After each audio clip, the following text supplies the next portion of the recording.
Hello friends, welcome back to Faster Technical Studies channel where we discuss technical engineering concepts in easiest way with a lots of examples. And today we are going to discuss about a very important part of chemistry nomenclature. हमारे student Sanjana Saini का सवाल था कि कार्बनिक श्रृंखलाओं का नामकरण देने में, इनका फॉर्मूला याद रखने में, ये जो CH, कार्बन, हाइड्रोजन, इतनी बड़ी बड़ी श्रृंखलाएं जो होती हैं, इनके बेसिक्स क्या हैं। ऐसे कई स्टूडेंट्स को इन्हीं की तरह प्रॉब्लम आती है और कई बार हम केमिस्ट्री को बोरिंग समझ बैठते हैं। लेकिन आपको कोई समझाने वाला हो, कोई एक सही तरीके से बेसिक गाइडेंस देकर समझाने वाला हो, तो आपके लिए ये टॉपिक बड़ा इंटरेस्टिंग हो सकता है। इसको ऐसे समझिए, नोमेनक्लेचर, इसका मतलब होता है नामकरण। IUPAC नामकरण जिसे बोला जाता है। तो सबसे पहले देख लेते हैं कि ये IUPAC क्या होता है। International union of pure and applied chemistry. ये एक संघ है, एक ऑर्गेनाइजेशन है जिसकी स्थापना 1919 में स्विट्जरलैंड में की गई। तो दुनिया में जितने भी केमिकल कंपाउंड हैं, जो इंडस्ट्रीज में काम आते हैं, लेबोरेटरीज में काम आते हैं, जो केमिस्ट होते हैं, रिसर्च में काम आते हैं, तो उन सभी का नाम रखने के लिए उनका पूरी दुनिया में एक ही नाम हो। कोई एक केमिकल कंपाउंड हो तो पूरी दुनिया में उसको एक ही नाम से जाना जाए। तो एक ऑर्गेनाइजेशन बना है स्विट्जरलैंड में, इंटरनेशनल संघ ने मिलकर, जिसको IUPAC संघ बोला जाता है। IUPAC का पूरा नाम होता है international union of pure and applied chemistry. ये संघ का काम होता है कि पूरी दुनिया में जितने भी केमिकल कंपाउंड्स हैं, उनका नामकरण करना, एक स्टैंडर्ड मेंटेन करना। आज भी ये काम करता है। जो नए कंपोनेंट, नए कंपाउंड्स की डिस्कवरी की जाती है या इन्वेंट किए जाते हैं, तो उनका एक स्टैंडर्ड फॉर्मूला दिया जाता है, ताकि दुनिया के जितने भी करोड़ों और लाखों केमिस्ट हैं, जो हजारों लाखों इंजीनियर्स हैं, स्टूडेंट्स हैं, उस एक कंपोनेंट को एक ही नाम से जाने। अब इसको ऐसे समझिएगा कि जैसे आपके कॉलेज में 500 या 1000 बच्चे हैं, तो हर बच्चे का अगर मान लो नाम ही ना हो तो क्या हो। अगर उसका नाम ना दिया जाए, उनके पेरेंट्स के द्वारा एक स्टैंडर्ड नहीं दिया जाए, तो हम किस नाम से बुलाएंगे, हम कैसे जान पाएंगे उनको। 500 स्टूडेंट है तो 500 स्टूडेंट्स के नाम होते हैं। नाम के पीछे कास्ट होती है, कास्ट के पीछे गोत्र होता है, ठीक है, उसकी शक्ल होती है, सूरत होती है, उसकी पर्सनालिटी होती है। तो हम आइडेंटिफाई कर पाते हैं हर इंसान को उसके नाम से। वैसे ही यहाँ केमिस्ट्री में हजारों लाखों कंपोनेंट्स से कंपाउंड्स हैं, तो इनके नाम को रिकॉग्नाइज करने के लिए IUPAC संघ को बनाया गया। तो चलिए IUPAC के बारे में हम थोड़ा बेसिक जान लेते हैं, और इसको पढ़ने के लिए हमें क्या क्या चीजों को सीखने की और याद करने की जरूरत है। हम उनको याद करेंगे, उनका नामकरण देखेंगे, तभी हम आगे बढ़ पाएंगे। तो चलिए यहां नाम डालेंगे हम IUPAC। अगर आप वास्तव में सीखना चाहते हैं तो अपनी नोटबुक साथ में रखें, और बहुत छोटी छोटी बेसिक बातें हैं, आपने 9th 10th में भी ये पढ़ी होंगी, साइंस में 10th में पढ़ा होगा, 9th में नहीं तो। IUPAC कुछ बेसिक बातें आपको पता है, वही रिकॉल करेंगे हम। इसका पूरा नाम है international union of pure applied chemistry. 1919 में इसकी स्थापना स्विट्जरलैंड में की गई। इस संघ का काम है अपना केमिकल जितने भी कंपाउंड्स हैं, उनका नामकरण करना। तो नामकरण करने से पहले हम यहां पर एक बेसिक बात जानेंगे कि जो पीरियोडिक टेबल में, आपको पीरियोडिक टेबल की कुछ 20 एलिमेंट तो पता ही होंगे, ठीक है, उनके इलेक्ट्रॉनिक विन्यास आपको आता होगा, ये मैं समझ के चल रहा हूं। और नहीं भी आता है तो एक बेसिक में आपको बता देता हूं यहां पर कि अपने पीरियोडिक टेबल में होता है hydrogen, helium, lithium, beryllium, boron, carbon, nitrogen, oxygen, fluorine, neon. इनके परमाणु क्रमांक होते हैं 1 2 3 4 5 6 7 8 9 10। ये होते हैं इनके परमाणु क्रमांक,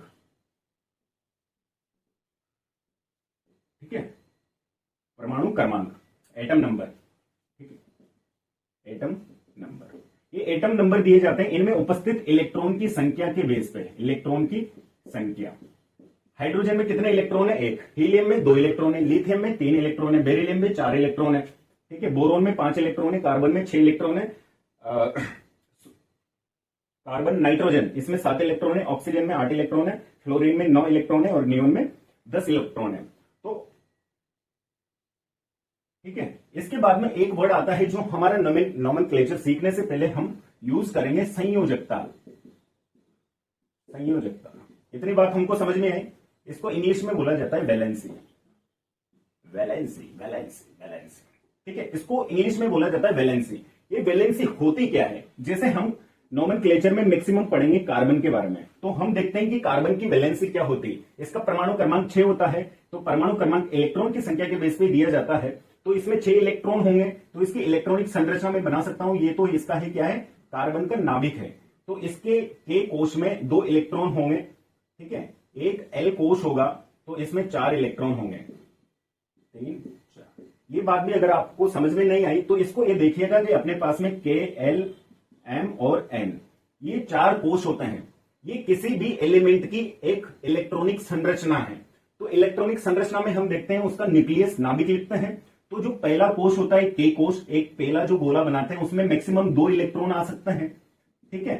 L जो कोश बनाते हैं उसमें मैक्सिमम 8 इलेक्ट्रॉन आ सकते हैं। M कोश बनाते हैं उसमें 18 इलेक्ट्रॉन आ सकते हैं। N में 32 इलेक्ट्रॉन आ सकते हैं। एक नॉर्मल इलेक्ट्रॉनिक कॉन्फ़िगरेशन या इलेक्ट्रॉनिक विन्यास हम कर सकते थे। तो इलेक्ट्रॉनिक संरचना किसी भी एलिमेंट की बनाने के लिए उसका परमाणु क्रमांक हमें पता होना चाहिए। परमाणु क्रमांक का मतलब होता है उस एलिमेंट में इलेक्ट्रॉन कितने हैं, वो इलेक्ट्रॉन के कितने कोश बनेंगे वो इससे डिसाइड होगा K L M और N से। तो उसमें अगर मान लीजिए कि मुझे फ्लोरीन का इलेक्ट्रॉनिक विन्यास चाहिए तो मेरे को 9 इलेक्ट्रॉन रखने पड़ेंगे इसमें, तो मैं 2 तो इसमें रख सकता हूं, ठीक है। बाकी बचेंगे कितने, 7। तो 7 इलेक्ट्रॉन इसके L कोश में रखूंगा। क्यों? क्योंकि L कोश में मेरे पास में ये स्टैंडर्ड है, ये ऑलरेडी वेरीफाइड है, कैलकुलेटेड है, प्रैक्टिकल है कि L कोश में आप 8 इलेक्ट्रॉन से ज्यादा नहीं रख सकते। प्रकृति में जो इलेक्ट्रॉनिक संरचना होती है, जो माइक्रोस्कोप से वैज्ञानिक ने देखी, उसमें यही पाया गया कि जो फर्स्ट वाला कोश था, एक कोई ऐसी संरचना पाई गई जिसमें इलेक्ट्रॉन घूम रहे थे, उसमें 2 ही इलेक्ट्रॉन घूम रहे थे। सेकंड वाला कोश है उसमें मैक्सिमम उनको 8 ही इलेक्ट्रॉन मिले। उसके बाद M जो कोश है उसमें मैक्सिमम उनको 18 इलेक्ट्रॉन मिले।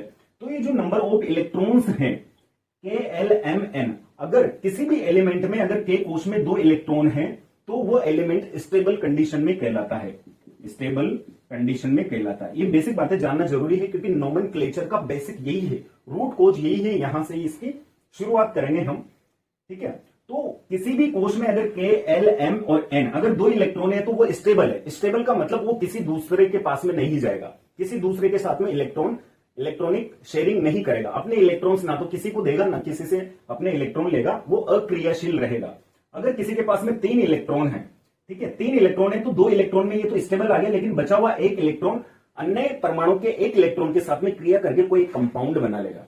2 एलिमेंट्स आपस में मिलकर कोई एक कंपाउंड का निर्माण कर लेंगे, तो इनको बोला जाता है स्टेबल कंडीशन में। कोई भी एलिमेंट होता है वो स्टेबल कंडीशन में होता है। तो यहां तक कि हमें बात समझ में है कि इलेक्ट्रॉनिक संरचना किसी भी एलिमेंट की कैसे बना सकते हैं।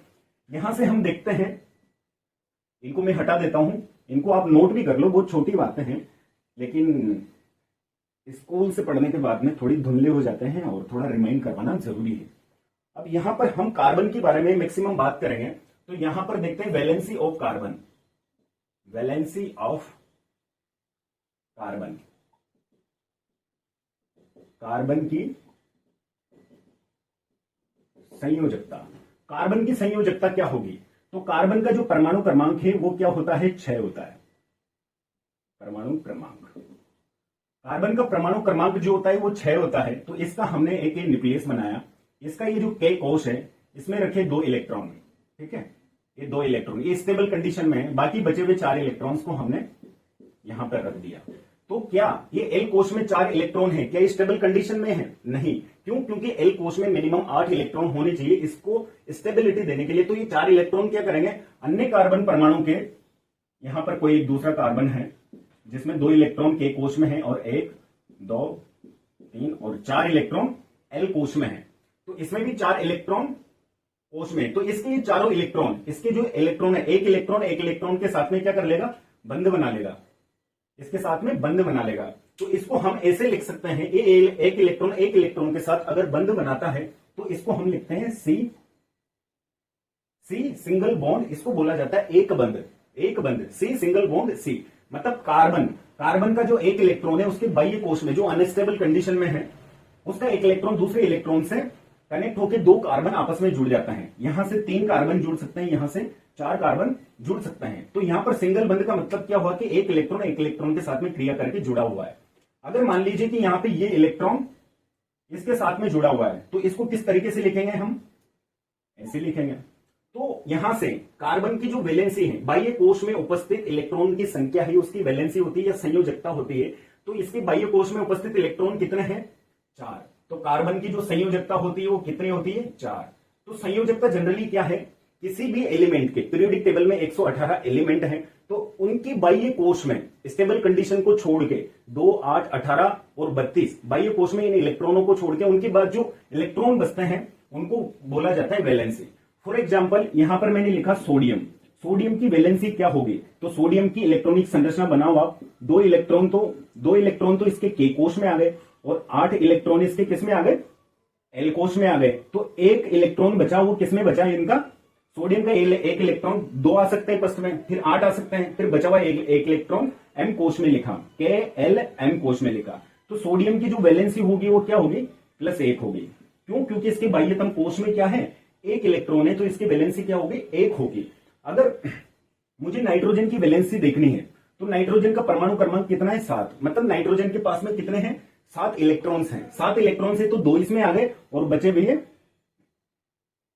7 इलेक्ट्रॉन इसमें आ गए। अब चूंकि ये 7 इलेक्ट्रॉन को दे तो नहीं सकता किसी को, ये अपने आप को स्टेबल करने के लिए, यहां भी बहुत एक इंटरेस्टिंग पॉइंट है, इसको अच्छे से समझते हैं हम कि नाइट्रोजन की वैलेंसी क्या होगी। तो यहां से 1 इलेक्ट्रॉन, 2 इलेक्ट्रॉन, ये इसका न्यूक्लियस, 2 और बचे हुए नाइट्रोजन की ले लो या इसका ले लो, फ्लोरीन का एग्जांपल ले लो, है ना। 2 और बचे हुए बाकी 7 इलेक्ट्रॉन इसमें आ जाएंगे। 1, 2, 3, 4, 5, 6, 7। 7 और 2 9। अब ये क्या होगा? ये 7 इलेक्ट्रॉन अपने किसी को दे तो नहीं सकता। क्यों? क्योंकि यहाँ पे न्यूक्लियस के अंदर से भी खिंचाव बल लग रहा है, तो ये सारे के सारे इलेक्ट्रॉन्स को छोड़ेगा तो नहीं। तो ये अपने आप को स्टेबल कंडीशन में लाने के लिए, इसके पास मिनिमम कितने इलेक्ट्रॉन होने चाहिए? 8 होने चाहिए। तो किसी भी एलिमेंट से 1 इलेक्ट्रॉन शेयरिंग कर लेगा, 1 इलेक्ट्रॉन ले लेगा। तो 1 इलेक्ट्रॉन ले लेगा तो यहां पे वैलेंसी फ्लोरीन की जो है वो -1 हो जाएगी। क्यों? क्योंकि ऋणायन जो इलेक्ट्रॉन है ये माइनस साइन है, ये 1 इलेक्ट्रॉन लेगा तो इसके एल कोश में कितने हो जाएंगे? के और एल कोश में 8 इलेक्ट्रॉन हो जाएंगे। मतलब यहां पे ऋणायन बढ़ जाएगा। क्योंकि ऋणायन बढ़ जाएगा तो ये -1 वैलेंसी क्यों बोला मैंने? क्यों? क्योंकि यहां पे प्रोटॉन होते हैं, तो फ्लोरीन के अंदर जितने इलेक्ट्रॉन होंगे उतने ही प्रोटॉन होंगे। तो ये फ्लोरीन 9 नंबर पे आता है, तो इसके पास में 9 प्रोटॉन है, 9 ही इलेक्ट्रॉन है। लेकिन मैंने 1 इलेक्ट्रॉन यहां से ले लिया इसको स्टेबल कंडीशन में लाने के लिए। और एक्चुअल में प्रकृति में होता भी ऐसा ही है। प्रैक्टिकल तौर पे माइक्रोस्कोप से जो रिसर्च की गई उसमें ये होता है कि 7 इलेक्ट्रॉन दे तो नहीं सकता, लेकिन 1 इलेक्ट्रॉन दूसरे एलिमेंट का लेके उसके साथ में क्रिया कर सकता है। इसलिए यहाँ पे ऋणायन 9 इलेक्ट्रॉन, यहाँ पे अब इलेक्ट्रॉन 1 लेने पे कितने हो गए? 7 और 2 9 और 1 10। तो यहाँ इसकी वैलेंसी जो होगी वो -1 होगी। तो हमें वैलेंसी का कॉन्सेप्ट समझ में आ गया, बॉन्ड का कॉन्सेप्ट समझ में आ गया कि बॉन्ड क्या होता है। 2 कार्बन के जो परमाणु हैं उनके इलेक्ट्रॉन, बाह्यतम कक्षा में उपस्थित इलेक्ट्रॉन आपस में जो क्रिया करते हैं, ठीक है। अगर एक इलेक्ट्रॉन क्रिया कर रहा है तो सिंगल बॉन्ड होगा, 2 इलेक्ट्रॉन क्रिया कर रहे हैं तो डबल बॉन्ड होगा, और 3 इलेक्ट्रॉन क्रिया कर रहे हैं, अगर 3 इलेक्ट्रॉन यहां से ये क्रिया कर रहे हैं तो ट्रिपल बॉन्ड होगा। तो कार्बन की जो वैलेंसी होती है वो 4 होती है। क्यों? क्योंकि कार्बन के बाह्यतम कोश में 4 इलेक्ट्रॉन है। 2 बार आपको ये बात समझा दी, ये समझ में आ गया अपने को। नहीं भी आया तो एक बार और देखिएगा, इस बेसिक को देखिएगा। बड़ी बड़ी श्रृंखलाओं के नामकरण करना यूं आसान हो जाएगा। आज ये हमारा पार्ट 1 है, बस इसमें 3 सीरीज हम पढ़ने वाले हैं यहाँ पर, ठीक है। ये क्वेश्चन आपके एग्जाम में आता भी है और बहुत इंपॉर्टेंट है, थ्योरेटिकल एग्जाम में आता है, पूछा भी जाता है। Tetra valency of carbon. Carbon की जो वैलेंसी होती है वो +4 भी होती है, -4 भी होती है, क्योंकि इसके पास में ऑप्शन है, या तो चारों इलेक्ट्रॉन दे दे। क्यों? क्योंकि ये 6 नंबर पे आता है, तो 2 इलेक्ट्रॉन तो इसके के कोश में हो गए, एल कोश में 4 इलेक्ट्रॉन हो गए। तो ये अब स्टेबल होने के लिए या तो 4 इलेक्ट्रॉन इसे देना पड़ेगा, तो अपने एक ही कोश में 2 इलेक्ट्रॉन बचेंगे, ये 4 इलेक्ट्रॉन लेना पड़ेगा। तो इसकी टेंडेंसी होती है 4 दे भी सकता है, 4 ले भी सकता है, डिपेंड करता है सिचुएशन पे, कहाँ का इसका आयनिक बॉन्ड और वो जो भी इसका इंटरनल बॉन्ड है, वो आगे की हाई लेवल की बात है, बाद में बात करेंगे उसका। आज हम देखने वाले हैं IUPAC नामकरण। IUPAC, international union of pure applied chemistry. ये नामकरण देखने से पहले हमें 1 10 तक गिनती याद रखनी पड़ेगी। जैसे आपने 1 2 3 4 5 6 7 8 9 10, 1 2 3 4 5 6 7 8 9 10, ये गिनती सीखी। इस गिनती से आपने हजारों तक की गिनती बनाई। वैसे ही केमिस्ट्री में भी एक कार्बन श्रृंखलाओं को पढ़ने के लिए, हजारों श्रृंखलाओं को स्टडी करने के लिए मात्र 9 तक गिनती आपको आना चाहिए। अगर किसी भी कार्बनिक श्रृंखला में, अब ये पहले सोचिए कि कार्बनिक श्रृंखलाएं क्या होती है, हाइड्रोकार्बन्स क्या होते हैं। हाइड्रोकार्बन्स वो पदार्थ होते हैं जो हाइड्रोजन और कार्बन से मिलकर बने होते हैं, उनको हाइड्रोजन पदार्थ बोला जाता है। तो अगर किसी भी श्रृंखला में एक कार्बन है तो इसे बोला जाएगा एथ। इसको क्या बोला जाएगा? एथ। इसको नोट करेंगे, किसी भी कार्बन श्रृंखला में 2 कार्बन है तो इसको बोला जाएगा मैथ। ठीक है, किसी भी कार्बन श्रृंखला में 3 कार्बन है तो इसको बोला जाएगा प्रोप। किसी भी कार्बन श्रृंखला में 4 कार्बन है तो इसको बोला जाएगा ब्यूट। किसी भी कार्बन श्रृंखला में 5 कार्बन है तो इसको बोला जाएगा पैंट। सॉरी, पैंट चड्डा क्या कर रहे हो किसी भी कार्बन श्रृंखला में अगर 5 कार्बन है तो उसको पैंट बोला जाएगा। किसी भी कार्बन श्रृंखला में अगर 6 कार्बन है तो उसे हेक्स बोला जाएगा, हेक्स। ठीक है, किसी भी कार्बन श्रृंखला में 7 कार्बन है तो उसे हेप्ट बोला जाएगा, हेप्ट। किसी भी कार्बन श्रृंखला में अगर 8 कार्बन है तो उसे ऑक्ट बोला जाएगा, ऑक्ट। किसी भी कार्बन श्रृंखला में अगर 9 कार्बन है तो उसे नॉन बोला जाएगा, नॉन। और किसी भी कार्बन श्रृंखला में अगर 10 कार्बन है तो उसे डेक बोला जाएगा, डेक। तो ये 9 या 10 तक गिनती है। इसी गिनती से eth, meth, prop, but, pent, hex, hept, oct, non, dec, इसको बिल्कुल याद कर लो। Eth, meth, prop, but, pent, hex, hept, oct, non, dec. जैसे 1 2 3 4 5 6 7 8 9 10 हमने किया था, वैसे ही केमिस्ट्री को सीखने के लिए हमारी क्या है, गिनती है। हमें नोमेनक्लेचर सीखने के लिए हमारी क्या है, टेबल है। इसको आप याद करिएगा। अब हमारे पास में यहां पर कुछ सीरीज होती है, जो बेसिक सीरीज होती है, जिनसे आप बेसिक नोमेनक्लेचर कर सकते हैं। वो बेसिक आना चाहिए, उसी के बाद में हम हाई लेवल स्टैंडर्ड की बात कर पाएंगे। कहीं सारे उल्टे सीधे और बड़ी बड़ी श्रृंखलाएं, बोर्ड भी छोटा पड़ जाएगा। इतनी बड़ी बड़ी श्रृंखलाओं के नाम यूं चुटकियों में देने लग जाएंगे। बाकायदा हमें सीरीज का मालूम होना चाहिए। तो बेसिकली हमारे पास में 3 सीरीज होती है। हम 1 बाय 1 एक सीरीज को स्टडी करेंगे। हम इनको यही लिखा रहने देंगे। तो हमारी पहली सीरीज है एल्केन सीरीज। पहला जो सीरीज है हमारा वो है एल्केन, एल्केन श्रेणी, एल्केन। ठीक है, राइटिंग आपको समझ में आ रही है? ठीक है, मैं बोल रहा हूं तो वैसे लिख लीजिएगा, है ना। थोड़ा राइटिंग का इशू है, कोई बात नहीं, लेकिन हम कॉन्सेप्ट आपको बहुत ही अच्छे से एक अंडरस्टैंडिंग के तौर पे ही समझाएंगे, समझ में जरूर आएगा। तो इसका जो फॉर्मूला होता है एल्केन सीरीज का, फॉर्मूला इसका होता है CnH2n+2। क्यों? क्योंकि हम नामकरण किसका करने वाले हैं, कार्बन और हाइड्रोजन से बने कंपाउंड्स का हम नामकरण करने वाले हैं। तो एल्केन जो सीरीज होती है उसका फॉर्मूला हमें ये याद रखना है। तो इसमें 2 चीजें होती हैं नामकरण देने से पहले। एक तो होता है पूर्व लग्न, जो पहले लगता है। एक होता है अनुलग्न,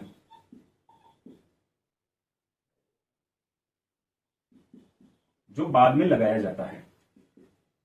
इसे कहते हैं नामकरण। तो एल्केन श्रेणी में आने वाले कार्बन और हाइड्रोजन से बनने वाले जो भी हाइड्रोकार्बन्स होती है, जो भी कार्बन श्रृंखलाएं होती है, उनमें एक बेसिक बात है, एक तो पूर्व लग्न लगाया जाता है, एक अनुलग्न लगाया जाता है। तो जो पूर्व लग्न है वो कार्बन की संख्या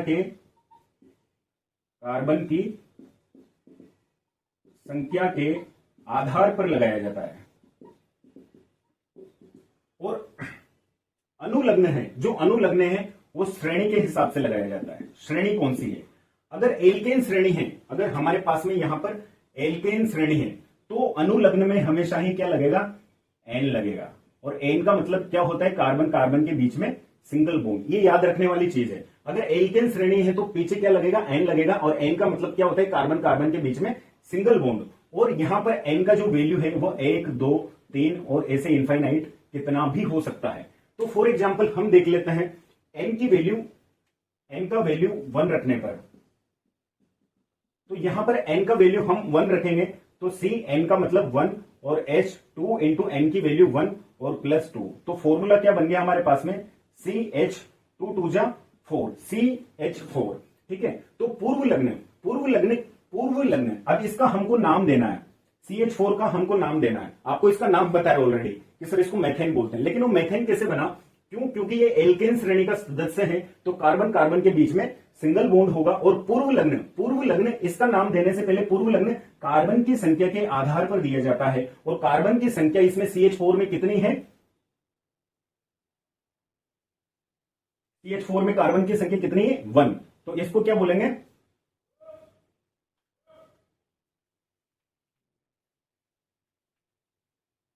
यहां पे इसका क्रमांक चेंज करिए आप, है ना। पहले मैं था, ये 1 नंबर पे है और ये 2 नंबर पे है। ठीक है, थोड़ा उल्टा हो गया, कोई बात नहीं। 1 नंबर पे है तो कार्बन की संख्या क्या है, यहां पे 1 है। 1 है तो इसको क्या लिख सकता हूं मैं, मैथ। कार्बन की संख्या क्या है, एक है तो मैथ, ठीक है, चूंकि ये एल्केन श्रेणी का सदस्य है तो पीछे क्या लगेगा, एन, मैथेन। तो CH4 का फॉर्मूला क्या हो गया, methane, meth plus ane, methane, इसका फॉर्मूला क्या होगा, मैथेन। तो इसी प्रकार से हम कई सारे फॉर्मूले इससे निकाल के देखेंगे। इसके 2-4 एग्जांपल और देखते हैं, अभी हमें बहुत क्लैरिटी के साथ में अच्छे से समझ में आने वाला है कि यहां से n की वैल्यू आप 2 रखिए, n की वैल्यू 2 रखिए तो यहां से C2H2 इंटू 2 और प्लस 2, फॉर्मूला क्या बन गया, C2 2 2 जा 4 प्लस 2 6, C2H4। तो पूर्व लग्न कार्बन की संख्या के आधार पर लगाया जाता है, तो 2 पे क्या है, एथ है, तो यहां लिखेंगे एथ। कार्बन और हाइड्रोजन के बीच में क्या है, यहां पर सिंगल बॉन्ड है। अब ये सिंगल बॉन्ड का पता कैसे लगेगा, इस फॉर्मूले से। अगर फॉर्मूला C2H2N+2 ये फॉर्मूला सेटिस्फाइड हो रहा है तो वह एल्केन सीरीज का सदस्य है, तो उसके बीच में सिंगल बॉन्ड होगा, तो एथ और पीछे क्या लगेगा इसका अनुलग्न में एन, इसका नाम क्या होगा, एथेन। कार्बन की संख्या 2 है तो एथ प्लस सिंगल बॉन्ड है तो एन, तो ये मिलके क्या बन गया, एथेन। हिंदी और इंग्लिश में दोनों तरह से देख लीजिए। एन की वैल्यू आप यहां पे 3 रखिए, एन की वैल्यू 3 रखिए तो C3H3 इंटू 2 प्लस 2, एन की वैल्यू यहां पे क्या रख दी हमने, 3 रख दी, देन 3 इंटू 2 2 इंटू 3, ठीक है। तो ये क्या हो गया, C3H6 2 जा 6 2 8, C3H8। अब C3H8 का नाम कैसे देंगे, C3 अनुलग्न है तो C3 का मतलब क्या होता है, प्रॉप, यहां पे लिखो प्रॉप, प्लस CnH2n+2, इस ये फॉर्मूला लगा हुआ है तो सिंगल बॉन्ड है तो पीछे क्या लगेगा, N प्लस N, ये क्या हो गया, propane. Are you getting this point, बिल्कुल। अब और भी देखें, N की वैल्यू 4 5 6 रख के देखेंगे हम, ताकि और अच्छे से आपका क्लियर हो जाए। आप 10 तक वैल्यू रख के देखो, इसमें सारे करो, है ना। N की वैल्यू आपने 4 रखा, N की वैल्यू अगर इस एल्केन सीरीज में 4 रखा तो क्या हो गया, C4H2 इंटू N की वैल्यू 4 प्लस 2, फॉर्मूला क्या बन गया आपका, C4H 4 2 8 प्लस 2 H10। अब इसका नाम देना है आपको, इसका नाम देना है, ये फॉर्मूला सेटिस्फाइड कर रहा है तो ये एल्केन सीरीज का सदस्य है, अनुलग्न मतलब पहले लगने वाला, तो इसका नाम देने से पहले ये जो कार्बन है, तो कार्बन 4 है, तो क्या बोलेंगे इसे, ब्यूट प्लस इसमें सिंगल बॉन्ड है, ये फॉर्मूला सेटिस्फाइड कर रहा है तो पीछे लगाएंगे एन, तो ये बन जाएगा ब्यूटेन, इसका नाम क्या होगा, ब्यूटेन। एन की वैल्यू आप यहां पे 5 रखिए तो C5H2 इंटू एन की वैल्यू 5 प्लस 2, फॉर्मूला क्या बन गया आपका, C5H 5 2 10 2 12 H12। इसका नाम कैसे देंगे, C5, 5 का मतलब क्या है, पैंट, तो यहां पे लिखे पैंट, प्लस इस फॉर्मूले को सेटिस्फाइड कर रखा है तो इसका अनुलग्न बाद में क्या लगेगा, N प्लस N, तो ये बन जाएगा क्या, पेंटेन, ठीक है। इसी तरीके से यहां पे वैल्यू 6 7 रखे, देखिए समझ में आ रहा है ना आपको, बिल्कुल ऐसे 7 8 9 तक आप रखे, देख लीजिए। N की वैल्यू रखिए 7, ठीक है, 7 रखिए तो C7H2 इंटू 7 प्लस 2, फॉर्मूला क्या बन गया, C7 7 2 14 2 16। अब इसका नाम कैसे देंगे हम, C7, तो 7 पे क्या आता है, यहां पे हेप्ट आता है, तो हेप्ट लग दिया, चूंकि इस फॉर्मूले को सेटिस्फाइड कर रहा है तो पीछे क्या लगेगा, N लगेगा, हेप्टेन, इसका नाम क्या होगा, हेप्टेन। अगर मान लीजिए यहां 7 की जगह अगर 8 रखी जाए, यहां पे 8 रखी तो 8 2 16 2 18, यहां पे क्या हो जाएगा 18, यहां पे इसका 8 बना दो, ठीक है। तो ये क्या हो जाएगा, इसका नाम क्या हो जाएगा, 8 है तो इसका अनुलग्न पहले लगने वाला 8 है तो ऑक्ट, चूंकि इस फॉर्मूले को सेटिस्फाइड कर रहा है ये तो N, नाम हो गया इसका ऑक्टेन।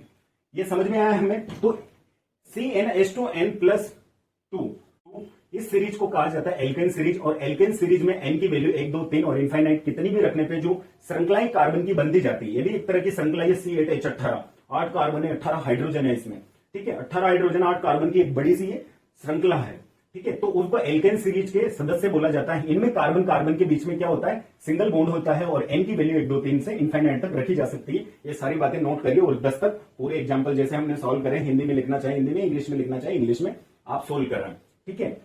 अब ये सीरीज आपको समझ में आ गई तो सेकंड और थर्ड सीरीज और भी सिंपल है, वो भी अच्छे से समझ में आ जाएगी आपको। ये तो एल्केन सीरीज हो गई, और सेकंड सीरीज हमारी जो आती है वो आती है एल्कीन श्रेणी। वो एल्केन थी, ये एल्कीन है, एल्कीन श्रेणी, एल्कीन सीरीज। तो यहां पर कार्बन कार्बन के बीच में क्या होता है, डबल बॉन्ड होता है।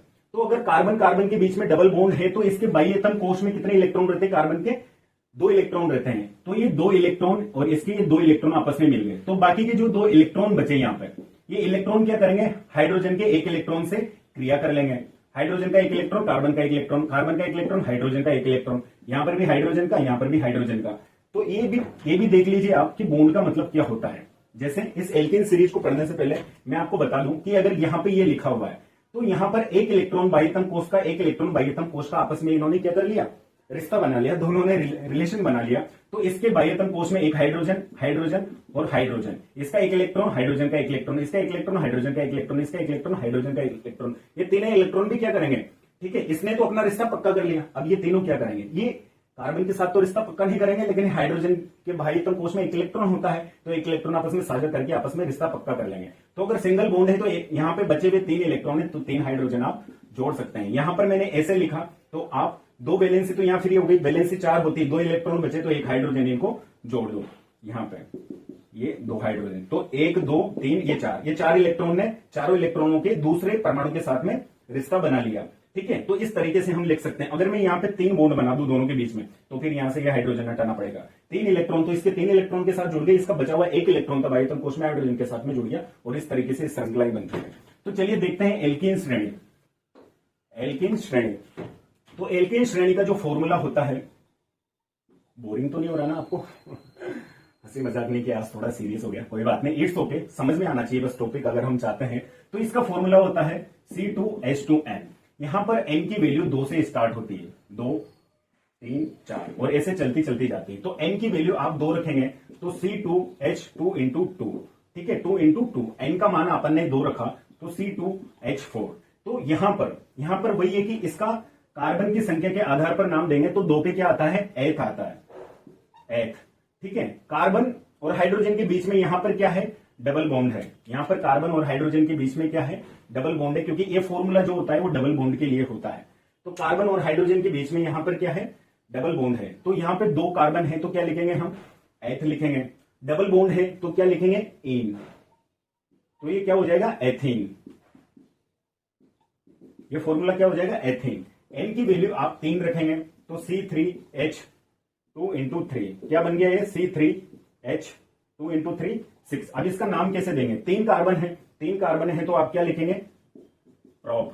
क्योंकि ये फॉर्मूला इसको सेटिस्फाइड कर रहा है, तो डबल बॉन्ड है तो इसके पीछे, जिसके पीछे क्या लगाएंगे, एन लगाएंगे। इसके जो पीछे लगने वाला जो अनुलग्न है, ये बोला जाता है अनुलग्न, नाम के पीछे लगा जाता है, इसको एन बोला जाता है।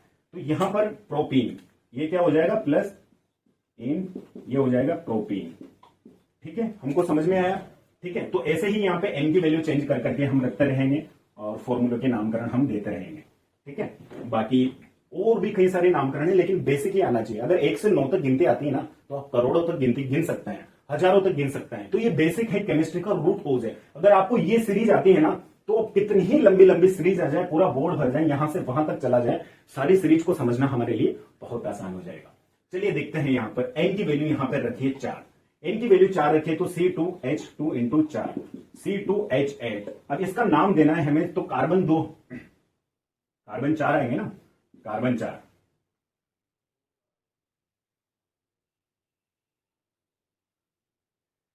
यहां पे एन लिखो फॉर्मूले में, गलती हो गई थी यार, कोई बात नहीं। CN यहां 4, ठीक है। इसके पहले भी एक बार फॉर्मूले देख लेना है ना, यहां पे एन आएगा, ठीक है, क्योंकि कार्बन की संख्या कैसे डिसाइड करेंगे, यहां 4 लिखा अपन ने, यहां पे 4 लिखा C4, यहां पे 4 लिखा, 4 2 8, C4H8। अब इसका नाम देना है हमको, कार्बन कितने, 4 हैं, तो 4 है तो इसका नाम क्या होगा, ब्यूट प्लस, ठीक है। इसमें कार्बन के बीच में डबल बॉन्ड है, फॉर्मूला CnH2n लग रहा है, तो यहां पे क्या होगा, CnH2n फॉर्मूला लग रहा है, तो यहां पे इसके पीछे लगेगा एन, तो ये हो जाएगा ब्यूटीन, या इसको हिंदी में ऐसे लिख सकते हैं, ब्यूटीन, ठीक है। तो ये नाम देना आ गया। अब यहां पर अगर वैल्यू एन की वैल्यू मान लीजिए कि 7 रख दी, तो यहां पे एन की वैल्यू 7, यहां पे एन की वैल्यू 7, 7 2 14, तो C7 और H14। अब इसका नाम देना है हमको यहां पर, तो C7 का मतलब क्या होगा, hept plus ane, carbon carbon के बीच में डबल बॉन्ड है तो ये क्या हो जाएगा, हेप्टेन। हेप्टेन, ठीक है। इसी प्रकार से एक और सीरीज देख लेते हैं हम, एल्काइन सीरीज।